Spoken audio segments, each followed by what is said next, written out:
কুরবানি কার জন্য করতে হয়? কেউ যদি এখন মনে করেন জিনকে সন্তুষ্ট করার জন্য কুরবানি করে দিল, কি হবে? এখনকার যুগে কিন্তু বহু মানুষ জিনের উপাসনা করে। এখনকার যুগে বহু মানুষ জিনের উপাসনা করে। আর জিন বলে একটা জাতি আছে, আমাদের সাথে চলাফেরা করে, আমরা দেখতে পারি না। আমরা কি সব দেখতে পারি? আমরা কি সব জানি? আমরা তো আমাদের আত্মাকেই দেখতে পারি না। এত ঘুমাই গেছেন, আত্মা চলে গেছে, দেখতে পারছেন? আর আমরা কি জানি? আমরা কতটুকু জানি আগামীকাল কি হবে আপনার সাথে, বলেন দেখি। কেউ জানে? আমাদের জ্ঞান কত ক্ষুদ্র, বুঝতে পারলাম। আগামীকাল কি হবে তাই জানি না, আমার আত্মাকেও চোখে দেখি না। আর আমি যদি দাবি করি এখন আমি সব জানতাম, তাহলে কি হবে? অতএব জিন জাতি আমাদের মধ্যেই আছে কি নাই? ওমা খলাকতুল জিন্না ওয়াল ইনসা ইল্লা লিয়াবুদুন, আমি জিন আর মানুষকে শুধুমাত্র আমার ইবাদত করার জন্যই সৃষ্টি করেছি। আল্লাহ পাক আমাদের সবাইকে আল্লাহ পাকের সত্য বোঝার তৌফিক দান করুন। এবার আসেন, আপনাদের পার্বত্য এলাকায় জিনের উপাসনা হয়। এখন বললেন ভাই কেমন করে জানলেন? যত তান্ত্রিক মান্ত্রিক কবিরাজ জাদুকর সব এই পাহাড়ি এলাকায় ঘুরে বেড়াচ্ছে এখন। এবং চোখ কান খোলা রাখলে আপনারাও বুঝতে পারবেন, জিনের উপাসনা করলে অনেক কিছু ভেলকিবাজি দেখানো যায়। জিনকে আল্লাহ পাক কিছু ক্ষমতা দিয়েছেন। জিন অনেক দূর থেকে দেখতে পারে। মনে করেন যে কেউ একজন এখানে বসে আছে, সে দাবি করছে যে সে অলৌকিক ক্ষমতার অধিকারী, অথচ ওর কাছে জিন আছে। কি আছে? জিন। এখন আপনি শুনেছেন যে অমুক জায়গায় অমুক বাবা আছে, সে অনেক বড় ক্ষমতার অধিকারী, তো যাই দেখি ওনার কি ক্ষমতা। এখন আপনি রাস্তায় আসছেন, তার সেই জিন তো আগেই দেখতে পাচ্ছে আপনি আসছেন দূর থেকে, সে আগে খবর দিল আসতেছে মক্কেল, ওই যে মক্কেল আসতেছে। এখন সে বলল যে ওই ব্যক্তির সাথে যে জিন আছে ওর সাথে কানেকশন করো। সবার সাথে একটা জিন আছে না? আছে কি না? একটা করে জিন শয়তান আছে না সবার সাথে? দুইজন ফেরেশতা একজন জিন সবার সাথেই আছে, আছে কি নাই? আপনার জিন জানে আপনার সাথে অতীতে কি হয়েছিল? জানে তো। আপনার জিন আপনার সাথে আছে না শুরু থেকে? তাহলে আপনি 1 মাস আগে কি করেছেন আপনার জিন তো জানে। ও ভবিষ্যৎ জানে না কিন্তু অতীত তো জানে। ও তো ভবিষ্যৎ জানে না কিন্তু অতীতে আপনি কি করেছেন ও তো জানে, জানে না? এখন ওর সাথে এই কারিনের সাথে যোগাযোগ করছে।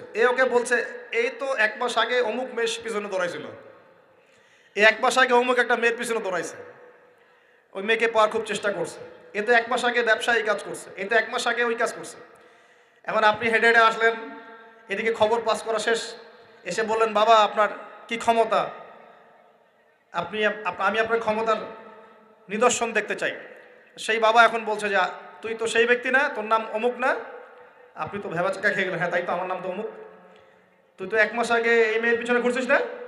হ্যাঁ তাই তো, আপনি কেমন করে জানলেন? তুই 1 মাস আগে এই কাজ করছিস না? হ্যাঁ তাই তো, আপনি কেমন করে জানলেন? আপনার তো চোখ একদম আসমানে উঠে গেল। বাপরে বাপ, সে তো আমার অতীতের সব বলে দেয়, সে তো আমার অতীতের সব বলে দেয়। তুই অমুক জায়গায় এটা পাপটা করছিস না, তুই এই জায়গায় ওটা লুকায় রাখছিস না? ব্যাস আপনার মাথা খারাপ। জিনের উপাসনা করে মানুষ অনেকেই। আর জিনরা কি করে, অনেক সময় আসমানের কাছে যায় সংবাদ নেওয়ার জন্য। সূরা মুলক পড়েন, সূরা মুলকের প্রথম পৃষ্ঠা পড়েন। আল্লাহ পাক ওদেরকে তাড়ানোর জন্যে আসমানের মধ্যে এই উল্কাপিণ্ড নক্ষত্র নিক্ষেপ করেন।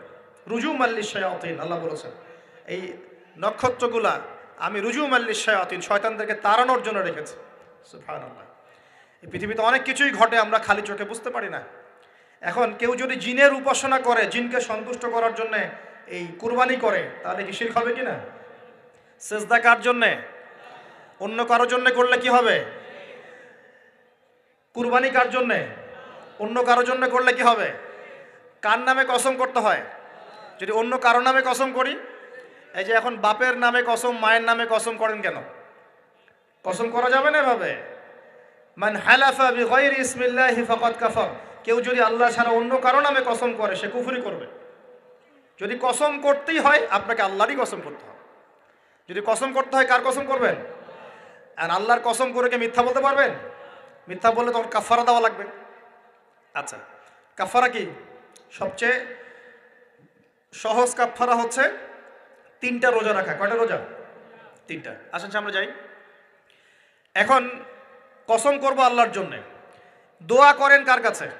দোয়া কার জন্যে? এখন যদি অন্য কারোর কাছে দোয়া করা শুরু করি, সন্তানকে দিবে, অন্য কারোর কাছে চাওয়া শুরু করি। মনে করেন আপনার রোগ ব্যাধি দেওয়ার ভালো করার মালিককে। যদি এখন আপনি একটা আংটি পরে মনে করেন এই আংটি আপনার রোগ ভালো করবে, কি হবে? শিরক হবে কি না? এরকম অগণিত কাজের শিরক আমরা করছি। আল্লাহ পাক আমাদের শিরক থেকে বাঁচান। আমিন। ভবিষ্যতের মালিককে, সময়ের মালিককে। ভবিষ্যৎ কে জানে? রাস্তায় টিয়া পাখি দেখে ভাগ্য পরীক্ষা করছে, ও কি ভবিষ্যৎ বলতে পারবে? যদি ওখানে গিয়ে হাত দেখান শিরক হবে না? রাশিফল দেখা যায়, রাশিফল। কি রাশিফল? আজকে তোমার দিনটা কেমন যাবে, কালকে তোমার দিনটা কেমন যাবে, আছে না?